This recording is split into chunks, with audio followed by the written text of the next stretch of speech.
Hi everyone. Today we will talk about how to fix or how to solve Facebook copyright. To know how to fix or how to solve Facebook copyright, you should just go to settings like this. You will click. After that, in this page, you will go to apps, default apps, app settings. When you will see this list, you will go down to find the application of Facebook and you will enter.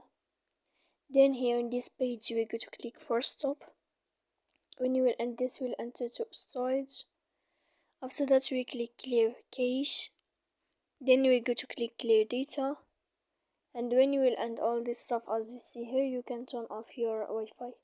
So please don't forget to support us by like and subscribe. See you next time in another video. And thank you for your attention. Goodbye.